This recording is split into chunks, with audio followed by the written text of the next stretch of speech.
Graça e paz, irmãos. Como fazemos todo o primeiro domingo do mês, por favor, abram suas Bíblias no livro dos Salmos. Hoje nós meditaremos do Salmo de número 99. Livro dos Salmos, Salmo de número 99. Salmo de número 99 nos diz assim a palavra do Senhor: Reina o Senhor, tremam os povos. Ele está entronizado acima dos querubins, abale-se a terra. O Senhor é grande em Sião e sobremodo elevado acima de todos os povos. Celebrem eles o teu nome grande e tremendo, porque é santo. És rei poderoso que ama a justiça. Tu firmas a equidade, executas o juízo e a justiça em Jacó. Exaltai ao Senhor nosso Deus e prostrai-vos ante o escabelo dos seus pés, porque Ele é santo. Moisés e Arão entre os seus sacerdotes, e Samuel entre os que lhe invocam o nome, clamavam ao Senhor e Ele os ouvia. Falava-lhes na coluna de nuvem, eles guardavam os seus mandamentos e a lei que lhes tinha dado. Tu lhes respondestes, ó Senhor, nosso Deus. Foste para eles Deus perdoador, ainda que tomando vingança dos seus feitos. Exaltai ao Senhor nosso Deus, e prostrai-vos ante o seu santo monte, porque santo é o Senhor nosso Deus. Vamos orar?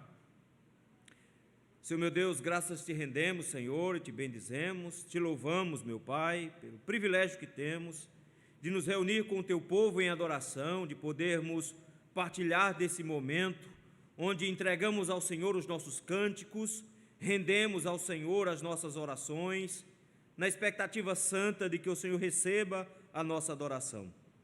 Mas nesse instante, meu Pai, que temos a Tua palavra aberta diante dos nossos olhos, queremos te pedir, Senhor, graça e misericórdia, para que o Senhor fale aos nossos corações. Senhor, cala as nossas mentes, Senhor. Não permita que venhamos a divagar e nos distanciar da Tua presença. Não permita que preocupações do dia a dia, assuntos do cotidiano, nos levem para longe da Tua voz. Arrasta os nossos corações cativos à Tua presença, Senhor, e ensina-nos, ó meu Deus, a nos portarmos de forma adequada na Tua presença. É no nome santo de Cristo Jesus, Teu Filho amado, que nós te oramos. Amém. Eu sei que muitos de nós, se não quase todos nós, nunca iremos nos encontrar com um rei. Nós nunca iremos nos deparar com um rei ali na esquina.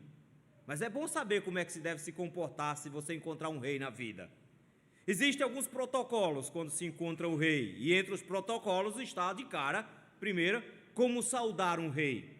Existem pelo menos 4 regras básicas que se deve usar quando se saúda um rei, você tem que saber disso. Primeiro, você pode fazer uma inclinação de cabeça. A inclinação de cabeça é somente para dizer: reconheço que existe um rei entre nós, reconheço sua autoridade, seja bem-vindo. Mas é possível fazer um pouco mais. Dependendo da situação, do nível de formalidade, talvez você precise fazer uma reverência. Na reverência não, você não usa só o pescoço, você usa já o seu quadril.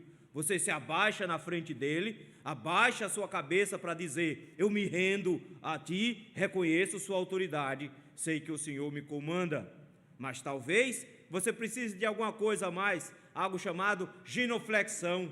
Um rei em seu trono requer uma genuflexão. Você precisa, no mínimo, dobrar um dos joelhos e se ajoelhar na frente dele. É importante saber que você reconhece que naquele instante ninguém é mais alto do que aquele que está sentado no trono. Talvez exista uma quarta aí de você beijar a mão dele.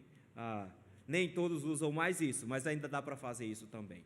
O rei Luís XIV, lá da França, conhecido como Rei Sol, isso em 1643 a 1715, ele gostava de toda a pompa e toda a cerimônia na sua presença, e uma das coisas que ele exigia eram reverências adequadas. E ele queria tanto que houvesse reverências diante dele, que ele chegava a punir qualquer pessoa que ameaçasse não prestar uma reverência adequada. As punições iam desde alguns tipos de exílio, multa, prisão e até exílio, se você não soubesse reverenciá-lo de forma adequada. Eu sei que eu e você nunca vamos nos encontrar com o rei Carlos. Dificilmente isso vai acontecer. Mas nós vamos nos encontrar com aquele que é maior do que o rei Carlos. Iremos nos deparar com aquele que é maior do que todos os reis da terra, com aquele que é o rei dos reis e senhor dos senhores, e que de forma especial se encontra no nosso meio agora, nesse instante. Que tipo de comportamento nós deveríamos ter quando nós nos encontramos com aquele que é o Rei dos Reis? Será que qualquer tipo de comportamento cabe na presença do Senhor? Será que nos momentos de formalidade de adoração cabe alegrias descontraídas na sua presença a tal ponto que saltamos, pulamos, rodopiamos e fazemos coisas do tipo? Será que cabe na presença do Senhor a descontração a tal nível que beire a irreverência? Será que essa é a posição adequada para se estar na frente de um rei dos reis? Como é que nós lidamos, meus irmãos, com o fato de que o nosso rei é um rei diferente dos demais? Enquanto os reis por aí requerem uma reverência, o nosso rei é o Rei dos Reis, completamente santo. É sobre isso que o salmo que nós acabamos de ler vai tratar.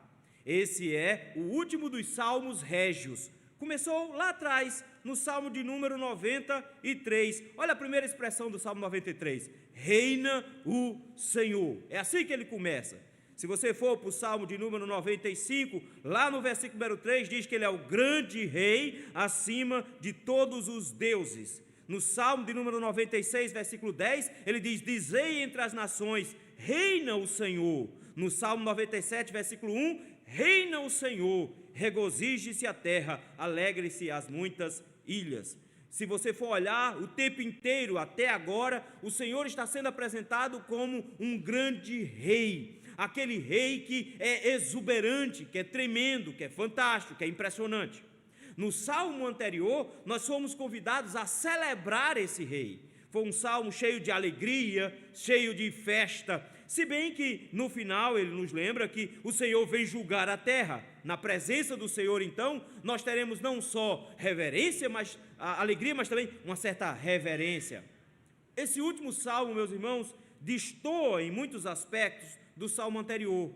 Enquanto no anterior nós temos alegria diante do rei, agora nós temos reverência diante do rei. Enquanto no primeiro nós temos muitas emoções sendo expressas diante do rei, neste nós temos até um pouco de vergonha por estarmos na presença do rei.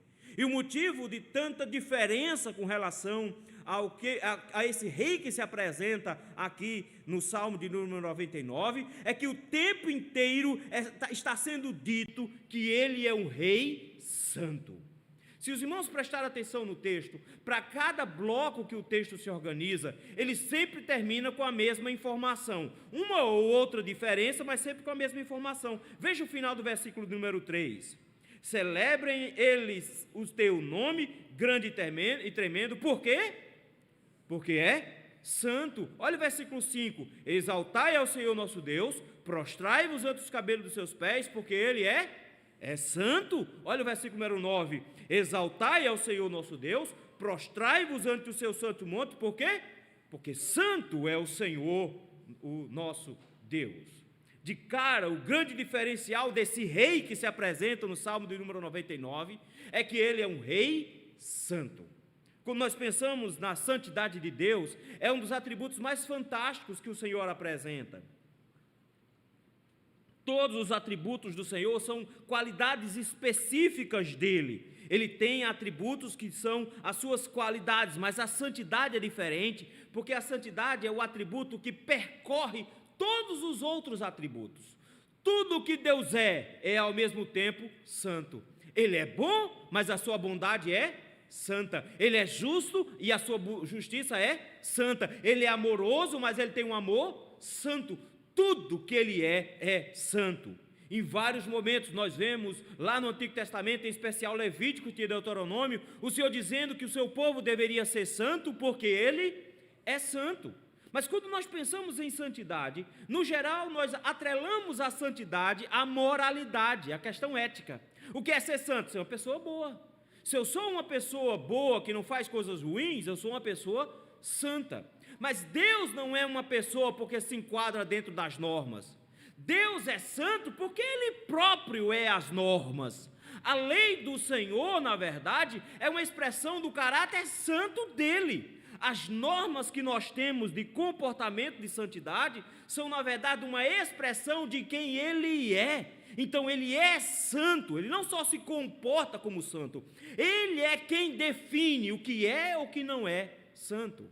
Nesse sentido, Ele é santo, porque Ele é completamente separado da sua criação. Ele está totalmente fora dela, e como um rei completamente fora dela, tem total controle sobre ela. Ele é separado de tudo que existe, diferente de todas as outras religiões animistas, diferente da maioria das religiões pagãs, cujos deuses se misturam com a criação. O nosso Deus é separado da criação. Ele criou todas as coisas e mantém-se fora dela. Ele não está limitado a tempo, a espaço, Ele não está limitado às nossas estruturas. Ele é completamente santo. E por isso que Ele é tão assustador. Porque a sua santidade é o que nos deveria despertar para termos a atitude correta diante desse Rei Santo. E é isso que eu gostaria de ver com os irmãos hoje à noite. 3 atitudes requeridas diante do Rei Santo. A primeira atitude está aí dos versículos de 1 a 3. Temam a grandeza do Rei Santo. O texto já começa com uma informação básica. Nós já vimos essa informação lá atrás, Salmo de número 97. Reina o Senhor. Ele não diz que o Senhor reinará, ele diz que o Senhor reina. Isso é uma confirmação, é uma afirmação bem simples. Ele não está dizendo que algo vai se processar e cujo reinado vai se concretizar. Ele diz que o Senhor sempre reinou, que Ele sempre foi um Rei eterno e que tudo que existe está debaixo do controle dEle. E é diante da informação de que tudo está debaixo do controle dEle, que Ele é o Rei supremo sobre tudo que existe, vem uma conclamação que é terrível para todos nós. Ele diz: tremam os povos. Ele nos lembra de que os homens, na verdade, são opostos ao Senhor. Eles se levantam contra o Senhor e contra o seu ungido. Salmo de número 2. Eles, na sua rebeldia, insurgem contra Deus e falam mal, blasfemam, tentam lutar contra as hostes do Senhor, lutam contra a igreja de Cristo. O mundo vive assim, em uma completa chacota. Cada vez que você encontrar alguém que não serve ao Senhor, dançando e sorrindo, ele está, na verdade, fazendo chacota desse Rei Santo. Ele está, na verdade, dançando na presença em forma jocosa para um Deus que é santo, porque não se submete a Ele. Mas agora ele diz: o Senhor reina. E porque Ele reina, os povos deveriam saber que existe um comportamento que deveria ser adequado diante dessa informação. Tenham muito medo dEle. Isso aqui não é uma coisa tipo medieval. Ah, não, pastor, isso é teologia medieval, que ensinou que a gente deveria ter medo de Deus. Não, meu querido, isso não é uma questão de teologia medieval, isso é uma questão de teologia bíblica. Deus não é para ser tomado como qualquer um, pelo contrário, o autor aos Hebreus nos diz que Ele é fogo devorador, e que é a sua santidade que deveria nos assustar. Por Ele ser santo, nós deveríamos saber de ter um Deus santo. Isso deveria nos fazer tremer de medo, ficar extremamente assustados. E por isso mesmo ele diz: o Senhor está reinando. Os homens deveriam saber, todas as pessoas da terra deveriam saber que deveriam ter medo dEle. Deveriam ter medo dEle. Olhem só como é que termina o versículo número 1. O texto diz assim: Ele está entronizado acima dos querubins. A imagem, claro, é o tabernáculo. Era no Santo dos Santos, o lugar do trono de Deus, e em cima da Arca da Aliança tinha aqueles 2 querubins que ali era a demarcação onde a santidade do Senhor é estabelecida. Por várias vezes nas Escrituras, os querubins são descritos como guardiões da santidade de Deus. Quando Éden foi violado pela serpente e Adão e Eva caíram e foram expulsos de lá, foi querubim que foi colocado lá para proteger o lugar santo do Senhor. Eles não têm mais acesso à presença de Deus, são querubins que impedem.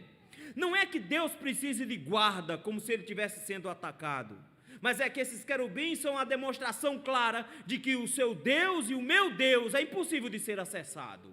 Ele não pode ser acessado, porque por ele ser fogo devorador e ser santo, todos aqueles que ousadamente se aproximarem dele, serão imediatamente consumidos pela sua santidade. Não é possível se aproximar de Deus, porque Deus é plenamente santo. E Ele é aquele que está entronizado no meio dessa santidade. Vejam que em Isaías capítulo 6 nos diz que Isaías, ao ver o trono do Senhor, viu serafins com 6 asas, 2 delas sendo usadas para voar, 2 delas sendo usadas para cobrir os pés e 2 sendo para cobrir o rosto. Eles mesmos, sendo plenamente santos, não ousavam olhar para a santidade daquele que estava sentado no trono. E direto a sua única exclamação era: Santo, Santo, Santo é o Senhor nosso Deus. Santo, Santo, Santo. A santidade do Senhor, meus irmãos, o torna a sua presença, o seu trono, o lugar mais apavorante que pode haver para qualquer um de nós. Não é tão simples assim. A sua santidade é assustadora.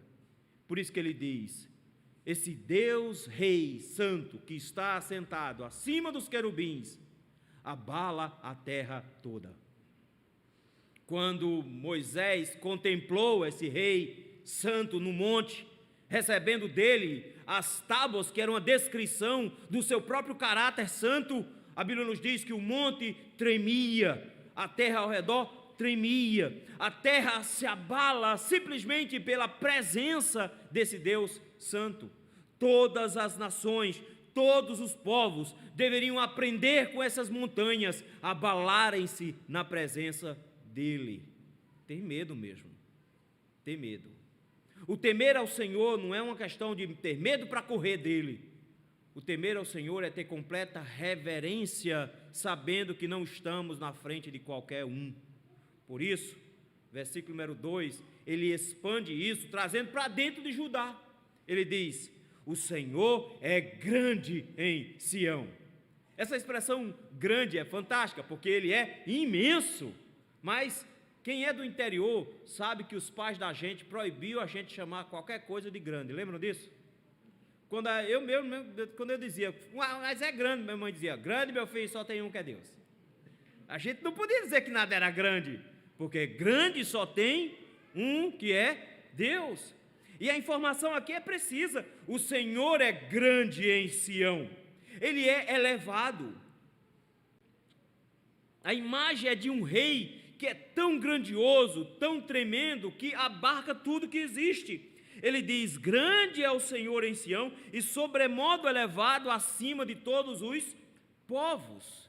Se você parar para pensar nas grandes potências mundiais, sejam elas desde Israel, que é uma potência já considerável, passando pela Rússia e chegando até os Estados Unidos com toda aquela potência financeira e bélica, você pensa assim: que nação incrível, quem consegue vencer nações como essas? Quem pode dominar nações como essas? Homens tão poderosos como esse, que com uma simples palavra podem destruir cidades inteiras. Quem pode com um povo desse? Ele diz: o Senhor está elevado acima de todos os povos. Não existe nada nem ninguém em canto nenhum deste planeta que não esteja submisso à sua vontade.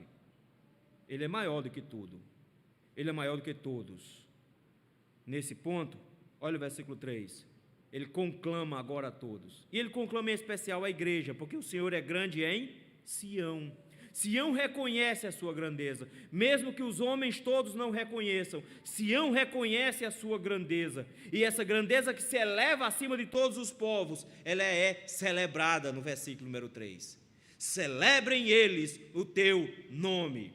celebrem eles, festejem esse nome. Você diz, finalmente, uma coisa feliz aqui no negócio, é para ficar feliz. Mas de repente ele diz, celebrem, como que dizendo, exaltem, elevem o fato de que o nome dele é grande, do jeito que ele já disse no versículo 2, ele é grande, o seu nome é famoso. Mas olha qual é a expressão seguinte, ele é grande e tremendo. A expressão para tremendo é pavoroso, temível, assustador. Não, meus irmãos, nós não estamos na frente do nosso chapa, do cara lá de cima. Nós não estamos na frente do nosso brother, daquele com quem a gente enxerga face a face. Como se diz no interior, não estamos na frente de Zé Buchim. Estamos na frente daquele que deve ser temido. Temido. E por isso mesmo ele diz, celebrem o nome dele, elevem diante de todos o nome dele, que é grande, que é tremendo, porque ele é santo. A santidade do Senhor o torna grande e tremendo e assustador diante de todos. Isso aqui é importantíssimo, meus irmãos, porque quando nós estamos lidando com Deus, a sua santidade deveria nos deixar apavorados. Nós temos, como já falamos, um Isaías, que nos capítulos anteriores ficou dizendo, ai das prostitutas, ai dos ladrões, ai de fulano, ai de cicrano. Quando ele viu o Senhor assentado sobre o seu alto e sublime trono, quando ele viu as abas das vestes do Senhor enchendo o templo, ele disse, ai de mim, ninguém se apresenta diante do Senhor e fica incólume, ninguém se apresenta diante do Senhor e fica tranquilo. Não dá para cantar, eu vejo a glória do Senhor hoje aqui com festividade. É possível que veja a glória, mas nenhum dos que viram a glória ficaram de pé. E vou te dizer uma coisa, se você já foi na igreja do Caicai, todo mundo lá cai para trás. Na Bíblia, todo mundo que viu o Senhor caiu para frente. Foram obrigados a fazer reverência à força. Ele diz, a reverência que é feita diante dele pode ser por gosto, por vontade, por reconhecer que ele é grande e tremendo, ou porque os joelhos ficaram mole demais para segurar o corpo e você vai ter que se ajoelhar. É por isso mesmo que ele vai nos dizer, lá no Salmo de número 1, que os ímpios não prevalecerão no dia do juízo, eles não ficarão de pé. Paulo acrescenta dizendo que na presença desse Rei poderoso e santo que virá, todo olho o verá e todo joelho se dobrará e toda língua confessará que ele é esse Rei aqui. Não tem como contemplar esse Rei Santo e ficar tranquilo. Isso aqui é importantíssimo, meus irmãos, porque nós temos que optar. Se nós nos curvaremos em tremor a esse Rei agora, ou se nos curvaremos em tremor diante desse Rei no dia final. Porque Jesus, Ele é o príncipe da paz, Ele é o Rei dos reis, Ele é o filho de Davi, Ele é a raiz de Jessé, Ele é o leão da tribo de Judá, Ele é o Rei supremo sobre toda a terra, Ele tem toda a autoridade sobre o céu e sobre a terra, e Ele há de voltar como Rei supremo, e todos têm de concordar que Ele é Rei. Mas fará uma diferença enorme para aqueles que já estão acostumados a reverenciá-lo. A reverência que será feita naquele dia, para nós será uma reverência amorosa, não assustadora. Nós já o reconhecemos como um Deus assustador. Se não fosse pouco saber que essa atitude primeira já seria assustadora, a segunda atitude se torna ainda mais. Porque a primeira atitude requerida diante do Rei Santo é temer diante da grandeza desse Rei Santo. Mas a segunda atitude é exaltem a justiça do Rei Santo. Eu creio que fica mais assustador ainda. Porque uma coisa são ver alguém com armas nas mãos. Outra coisa é ver as armas dessa pessoa apontadas para você. E aqui de repente ele nos lembra que as armas do Rei Santo estão apontadas para nós. o versículo de número 4, ele diz: és rei poderoso. Ele faz questão de afirmar isso o tempo inteiro. E agora ele nos lembra de que esse rei é alguém que ninguém pode bater, é alguém que ninguém pode impedir. É um rei que tem tanto poder que não é possível guerrear contra ele. Eu sei que às vezes a igreja evangélica pensa que Jesus está brigando com Satanás no tapa. E tem hora que Satanás acerta umas e Jesus fica tonto. É assim que eles pensam. Mas na verdade nós estamos estudando Apocalipse e nós descobrimos que como é que ele vence Satanás? Com o sopro da sua boca, sem esforço nenhum. Ele é o rei totalmente poderoso. Ele não vai ficar suado para ganhar essa guerra. Ele não vai se estressar com isso. Ele vai dizer: e eu venço tudo sozinho. Eu não preciso da ajuda de ninguém. Não há ninguém no mundo que precise me ajudar. Eu faço tudo só mesmo. Ele é rei poderoso. Se você fica assustado diante do poder, da força de um boi, diante do poder, da força de mordida de um pitbull, você fica assustado? Não fica? Imagina o poder de um rei todo-poderoso. E ele diz: esse rei ama a justiça. Notem, ele não está dizendo somente que esse rei é santo e que vai julgar conforme a sua santidade. Eu quero que você note as expressões aqui, porque isso é verdade. Ele vai julgar e vai julgar conforme a sua santidade. Ele é santo e vai requerer santidade, e por isso mesmo ele julga aqueles que não se enquadram dentro dessa santidade. Mas eu quero que você note que quando ele descreve esse rei poderoso, que vai julgar de forma justa, esse rei poderoso que julgará de forma justa, tem prazer em fazer isso. Notaram isso? Ele diz assim: ele ama a justiça. Ele tem prazer em executar a justiça. Ele tem gosto nisso. Eu quero que você note que não é só uma questão de obrigação dele em julgar, mas é que isso faz bem, ele gosta disso, porque ele quer que as coisas estejam nos seus devidos lugares. Ele deseja que as coisas sejam colocadas nos seus devidos lugares, e que julgamento para ele é uma coisa prazerosa. Ele tem prazer em exercer a justiça. Na verdade, ele ama praticar a justiça. A justiça, meus irmãos, é fantástica, sabe por quê? Porque ele mesmo é o fundador da justiça. É ele quem diz, porque ele não é só o rei. Dentro dessa estrutura de rei, lembra que a gente já falou sobre isso? Não é uma questão de partida de poderes. Ele é o rei porque ele é o poder executivo, ele é o rei porque ele é o judiciário, ele vai julgar, mas ele é o rei porque ele é o legislativo. Quem fez as leis foi ele. Ele pegou ele mesmo como base, estabeleceu com base em quem ele é as leis que ele quer de comportamento, ele mesmo estabeleceu as leis, e ele quer que todos sejam como ele, santo, e ele vai julgar quem não entrar de acordo com essas leis. É por isso que o texto continua dizendo assim: és rei poderoso, que ama a justiça, tu firmas a equidade, executas o juízo e a justiça em Jacó.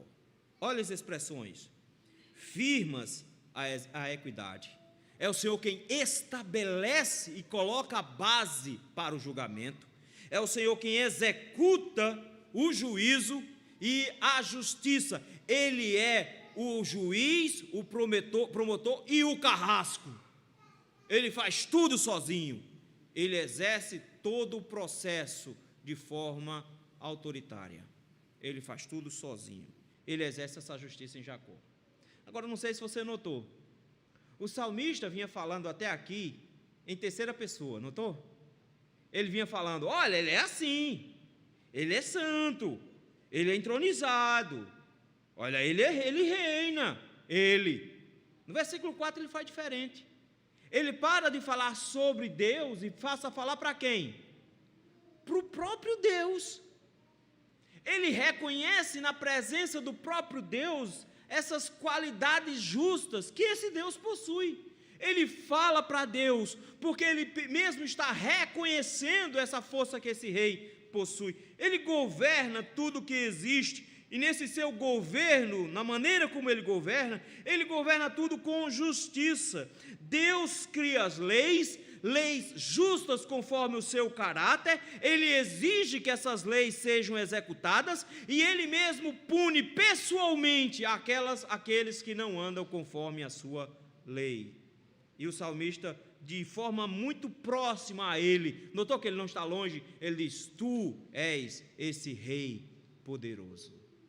O salmista está na sala do trono, ele diz: tu és o rei poderoso, o rei que exerce justiça em Jacó. Por isso, a conclamação do versículo número 5. No versículo 3 ele disse: celebrem o rei que é santo, grande e tremendo. Agora ele vem no versículo 5 dizendo: exaltai, ou seja, elevem o seu nome. Mas nesse sentido, essa elevação de nomes, ela é especial, porque se você prestou atenção até agora, 7 vezes a palavra Senhor aparece. Ele já usou a palavra Senhor lá no versículo 1, reina o Senhor. No versículo 2 ele começou: o Senhor é grande. E agora, ele pela terceira vez ele diz: exaltai o Senhor. Mas eu quero que você note, ele faz: o Senhor, nosso Deus. Ele se coloca ao lado desse rei assustador, poderoso e justo. Eu não sei por que as pessoas acham que deveriam ficar tranquilas diante desse Deus justo. Elas pegam uma parte do versículo e fazem assim: não julgueis, porque só quem me pode julgar é Deus. E a pessoa acha que isso é uma coisa boa. Ela está achando, dizendo assim: Deus tem muita piedade, misericórdia, Ele vai ter pena de mim. Você não tem pena de ninguém. Então, deixe que Ele me julgue, porque Ele vai me julgar com os olhos melhores, uns olhos de bondade. O texto está dizendo isso não, meu filho. O texto está dizendo que Ele é poderoso para julgar, e vai julgar conforme a sua santidade. Por isso mesmo, conclamação aqui é: você precisa tê-lo como seu Deus. É melhor ser o aliado dEle, dentro da justiça dEle, enquanto dá tempo. Por isso mesmo ele diz: exaltem ao Senhor, nosso Deus. Eu quero que você note, não é todo mundo que é conclamado a exaltar aqui. Por que não? Porque os ímpios não terão esse rosto que vai ser apresentado agora. Saber que o nosso rei é justo, saber que ele é justo, para nós é uma bênção. Porque ele diz assim: se confessarmos os nossos pecados, ele é justo para nos perdoar os pecados e nos purificar de toda injustiça. Saber que ele é justo significa saber que ele providenciou uma justiça para nós. É por isso que o exaltar aqui não é uma conclamação para os ímpios, porque os ímpios não estarão juntos nesse processo. Aqui é: exaltem o Senhor, o nosso Deus, porque Ele é o nosso juiz. Ele julgará não contra nós, mas Ele julgará a nosso favor. A nosso favor. Exultem esse juiz. E agora vem a conclamação seguinte, versículo número 5. Ele acrescenta, notou que ele vai acrescentando algumas coisas? Lá no versículo 3 ele diz: o nome dele é grande e tremendo, ele é santo, por isso celebrem. Aqui ele diz: exaltem, mas não só exaltem o Senhor nosso Deus. Ele diz: prostem-se, prostrai-vos ante o escabelo dos seus pés. O que é isso? O que é escabelo? Escabelo, na verdade, é aquelas... quando você senta naquelas poltronas bem grandes, aí tem umas mesinhas pequenininhas, um tamburetezinho acolchoado para botar os pés em cima. Então, aquele tamburetezinho baixinho, com almofada, para botar os pés em cima, o nome daquilo é escabelo. É o nome daquilo. A Bíblia vai nos trazer uma série de lugares, no Antigo Testamento vai trazer uma série de lugares que é chamado de escabelo. Por exemplo, o templo é chamado de escabelo. Por exemplo, a Arca da Aliança é chamada de escabelo. Por exemplo, Jerusalém é chamada de escabelo. a terra inteira, o planeta todo é chamado de escabelo. Olha o tamanho dele, ele sentado no seu trono de juízo, de justiça, e o texto diz: prostem-se, se ajoelhem, se joguem, lá na mesinha dos pés dele, lá naquele tamboretinho, se joguem ali no chão, se joguem debaixo dos seus pés, se rebaixem ali, se abaixem ali. O templo, a arca da aliança, como o estrado dos pés do Senhor, é debaixo deste lugar que o povo de Deus se joga. Ele diz: prostem-se debaixo dos pés dele, porque ele é santo, ele é santo. Nós deveríamos nos lembrar, queridos, de que o nosso Rei Santo é justo, e Jesus há de vir para julgar vivos e mortos. Ele disse que naquele momento de humilhação, ele não estava lá para julgar, mas para salvar. Mas na segunda vinda de Jesus, as coisas não vão ser desse jeito, não. No dia em que Cristo raiar no meio das nuvens, ao som de trombetas, ele voltará como juiz supremo. Ele vai julgar a vivos e mortos. Todos hão de comparecer perante o tribunal do Senhor, Paulo diz, escrevendo aos Coríntios. Todos hão de comparecer na presença de Deus. Ninguém há de escapar desta presença. Todos estarão na presença de Jesus para serem julgados. Nesse instante ele nos lembra que nós o reconhecemos como juiz. E qual é a nossa posição já hoje, em 2023? Todo mundo ajoelhado, prostrado, deitado com a cara no chão, na presença dele, debaixo dos seus pés. Sujeitai-vos, pois, a Deus. Sujeitarmos ao Senhor. A primeira atitude requerida diante do Rei Santo foi: temam a grandeza do Rei Santo. A segunda atitude requerida diante do Rei Santo foi: exaltem a justiça do Rei Santo. A terceira atitude requerida diante do Rei Santo é: clamem a graça do Rei Santo.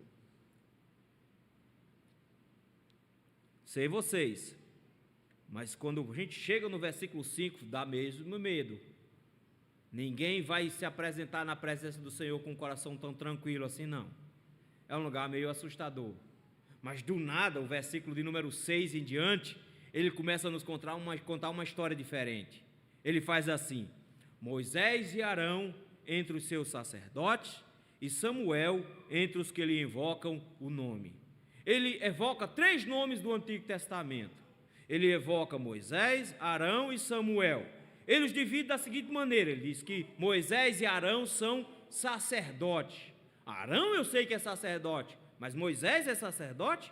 Sim, Moisés agiu como sacerdote antes da ordenação de Arão. Inclusive, quem ordenou Arão ao sacerdócio foi Moisés. Moisés sacrificou antes, prestou adoração, agiu como um sacerdote, mas teve outro aspecto que ele usou aqui também. Mas logo em seguida ele usa uma outra figura, que é a figura de Samuel. Mas Samuel não é apresentado como sacerdote. Samuel é apresentado como um daqueles que lhe invocam o nome. E é esse o grande ponto aqui que junta Moisés, Arão e Samuel. Os 3 são figuras que tiveram um relacionamento íntimo com Deus. Os 3 estiveram sempre juntos com o Senhor. Os 3 estiveram sempre lá ao lado do Senhor, ouvindo a sua voz, falando com o Senhor, como se fossem amigos. E em especial, cada um deles expressa uma dos atributos do próprio Deus. Quando Moisés, ele é o profeta, quando Arão Moisés é o rei, quando Arão é o sacerdote e Samuel é o profeta, sacerdote e o rei, o legislador. Mas o texto, quando evoca aqui o ponto de que eles estavam invocando o Senhor, o texto diz assim: eles clamavam e o Senhor os ouvia. Esse é o ponto aqui. Ele diz: esses homens se colocaram diante de Deus e clamaram ao Senhor. Aqui não é só o ponto de que eles oravam bastante, mas é que eles agiam como intercessores do povo. Eles agiam se colocando entre Deus e o povo para interceder. Quando Moisés estava descendo com as tábuas da lei, ao ouvir o barulho embaixo, ele já sabia, porque o Senhor tinha avisado, que o povo tinha caído em idolatria.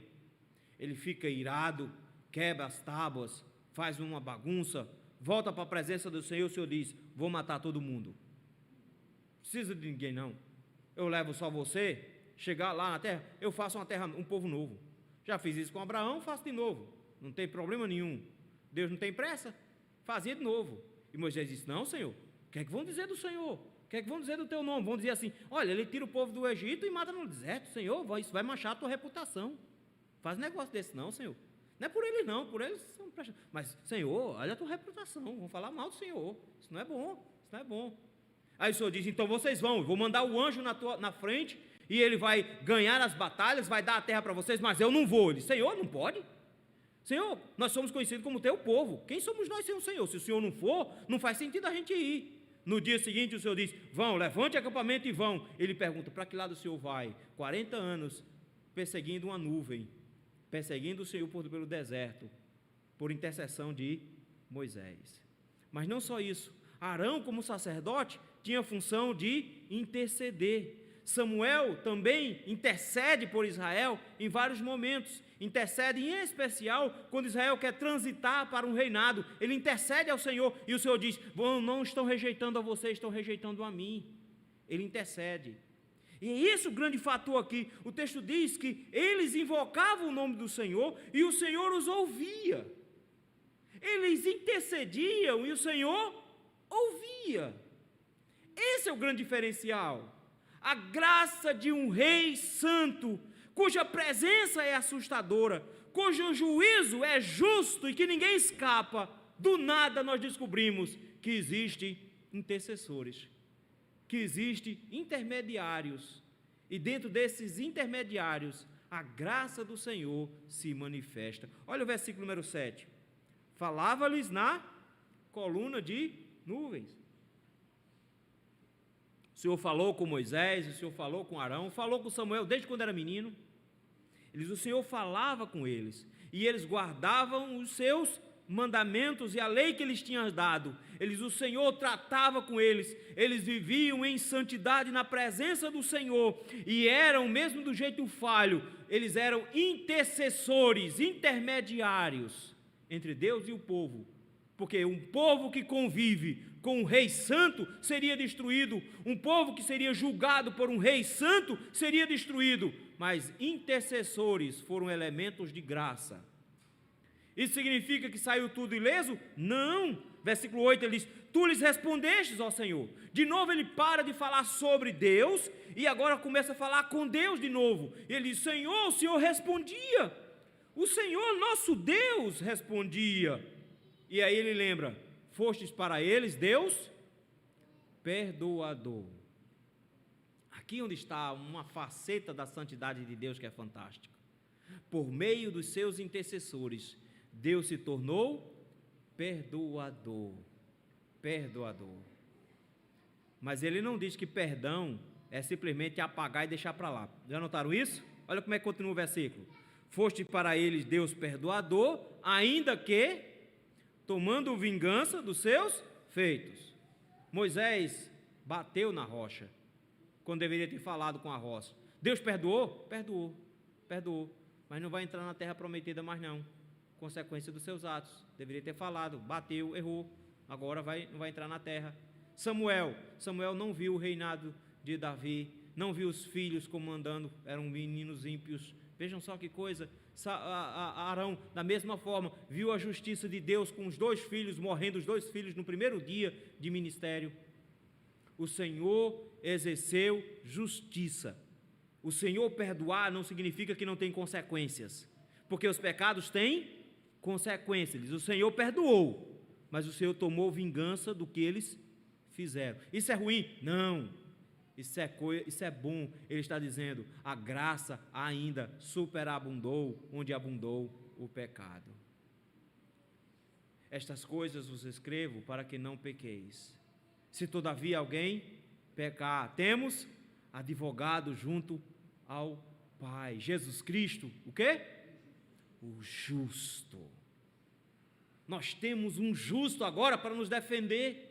Cristo é o intermediário, é Ele o nosso intercessor, é Ele que roga por nós, é Ele que ora por nós, é Ele que faz o intermédio entre nós e Deus, é Ele que nos une, é Ele que é a expressão da graça. Nesse sentido agora, nós somos perdoados, nós somos alcançados pela graça e nós somos protegidos da santidade plena de Deus, porque nós fomos transformados em santos por causa da santidade de Jesus. E agora, uma vez perdoados, conduzidos por aquele que, segundo o autor aos Hebreus, abriu o Santo dos Santos e nos deu agora um novo caminho e ousadia para adentrarmos a presença do Santo. O texto nos diz, versículo número 9: exaltai o Senhor nosso Deus, exaltai o Rei Santo, exaltai, mas continue prostrando-se. Mas diferente do versículo 5, prostrai-vos ante o escabelo dos seus pés, ele diz agora, prostrai-vos ante o seu santo monte. Prostrai-vos na presença do Senhor, no monte onde Cristo executou a obra redentora, no lugar onde o justo morreu pelos injustos, para que eu e você tivéssemos acesso à graça, que fosse possibilitado a nós o perdão. A graça do Senhor se manifesta no Monte Santo, e ele diz, diante da certeza desse Monte Santo, executado em Cristo Jesus, prostem-se na presença dele, porque santo é o Senhor nosso Deus. Ele não deixou de ser santo, mas por causa de Cristo ele nos acolhe em sua santidade. Não temos dignidade em nós, meus irmãos. Não tem nada que a gente faça que nos torne mais aceitáveis na presença do Senhor. Pelo contrário, todas as nossas justiças são para Deus como trapos de imundícia. Não servem de nada. Não temos qualificação para a presença do Rei, mas Cristo nos deu um novo e vivo caminho por meio do seu sangue. Cristo nos possibilitou essa entrada, de forma que habitaremos com Ele todos os dias da nossa vida, na presença do Rei Santo, Jesus Cristo. Nesse sentido, meus irmãos, nós temos aqui, diante dessas atitudes, algumas lições que nós deveríamos tirar para nós também. Primeira lição, de forma muito óbvia, tem a ver com a maneira como nós lidamos com a presença de Deus. Estamos sendo ensinados já há algumas décadas de que na presença do Senhor, por haver fartura de alegria, isso é sinônimo que eu posso agir como um bobo, como se fosse um lugar de irreverência, mas não é. A presença do Senhor, em especial o seu culto, é um lugar reverente, é o lugar onde nós deveríamos ensaiar a presença desse nosso grande Rei. O Senhor ser santo, Rei, tremendo e grandioso, deveria despertar em nós a reverência necessária. Mas como nosso coração é irreverente, como nós nos desligamos da presença do Senhor, como nós nos desligamos da certeza que temos de que o nosso Rei é grande e tremendo, que Ele é elevado acima de todos os povos. Esse Rei enorme, Ele é em muitos aspectos achincalhado pelo nosso comportamento, pela maneira como nós nos portamos. A gente não consegue ficar na presença do Senhor de forma reverente. A reverência se expressa em vários momentos, nos nossos descuidos, nas nossas escapadas. A gente faz isso o tempo inteiro.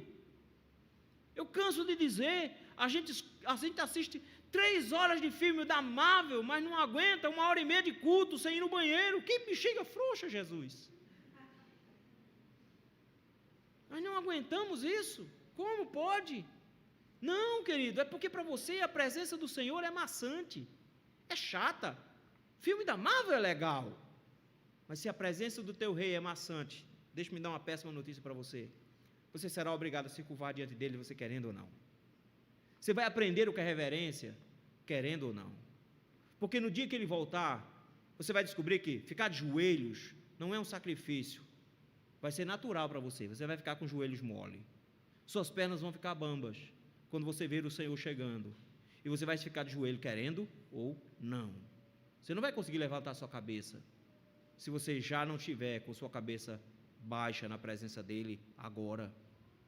O Senhor nos convida então a olharmos para o nosso Rei com reverência, olharmos e sabemos que não estamos na presença de qualquer um, em especial no momento que estamos no culto. Nós precisamos de reverência novamente, silêncio na presença do Senhor, um comportamento adequado. Nós não estamos na presença de qualquer um, nós estamos na presença do Rei Santo. Isso deveria nos assustar bastante. Mas o que nos alegra é saber que mesmo estando na presença de um Rei Santo, Cristo nos possibilitou estarmos na presença de um Rei Santo que também é nosso Pai, nos dando acesso a esse lugar. Segunda lição que o texto nos mostra, meus irmãos, é que o juízo de Deus deveria nos colocar no coração um senso de responsabilidade muito grande. As leis do Senhor nos foram dadas como expressão do caráter dele. A lei do Senhor é para dizer como é que Ele quer que nós nos portemos diante do fato de que Ele é santo. Nesse sentido, nós seremos julgados, meus irmãos. Todos nós vamos comparecer perante o tribunal, seja com o livro das obras ou não, né, Isla? Nós vamos prestar contas até de toda palavra frívola que proferirem os nossos lábios. Nós iremos ser julgados pelo Senhor. Por isso há uma necessidade urgente de nós termos muito cuidado com o nosso dia a dia. A certeza de um julgamento deveria nos fazer ficar com a boca fechada muito mais tempo do que a gente abre. Nós precisamos nos lembrar disso, do fato que nós estaremos diante de um Rei justo, e se isso não te assusta, isso vai te assustar no último dia. Porque o nosso Rei não vai passar pano em pecadores, mas nós damos graça, porque aqueles que confessam seus pecados, Ele é fiel e justo, para perdoar os nossos pecados e nos purificar de toda injustiça. Por isso mesmo, o texto nos traz uma terceira e última lição. Se você não teme ao Senhor, tema ao Senhor. Se você não teme a justiça do Senhor, tema a justiça do Senhor. Mas não fuja do Senhor, corra para a sua graça. Porque Ele nos deu um intercessor perfeito. Cristo, meus irmãos, é o intermediário perfeito. Ele se colocou entre nós e Deus, de forma que recebeu sobre Ele a punição que era nossa. A justiça já foi feita na pessoa de Jesus Cristo. Já temos em Jesus o intermediário perfeito. Ele ora, intercede por nós ainda hoje. Nós temos em Jesus Cristo a intercessão perfeita. Ninguém, porque Ele intercede, se perde. Nós temos em Jesus Cristo aquele que nos garante a entrada perfeita na presença desse Rei. Nós temos tudo o que nós precisamos na pessoa de Cristo. Isso deveria nos alegrar muito o coração. Porque tendo um Deus tremendo e assustador, justo e santo como Ele é, Ele nos recebe como um pai recebe a filhos. E nos faz promessas de pai em relação a filhos, por causa de Jesus Cristo, por causa do seu Filho Jesus.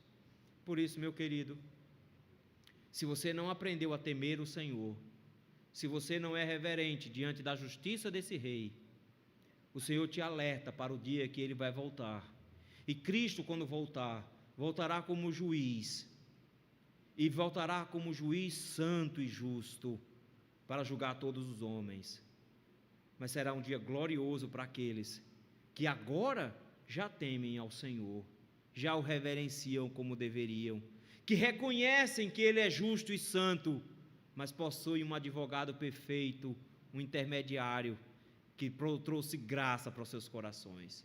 Se você ainda não tem essa graça, hoje é a noite de você temer ao Senhor, se colocar debaixo dos seus pés e rogar por misericórdia a Jesus Cristo. Talvez eu e você nunca vamos precisar da etiqueta de Luís XIV para estar na frente dele.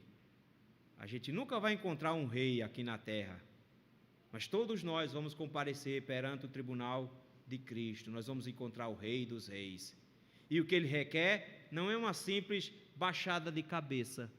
O que Ele requer é estarmos debaixo do sangue de Jesus Cristo, porque o Rei tremendo e santo, o Rei justo e santo, será para nós também o Rei gracioso e santo. Que Deus nos ajude e nos abençoe, meus irmãos.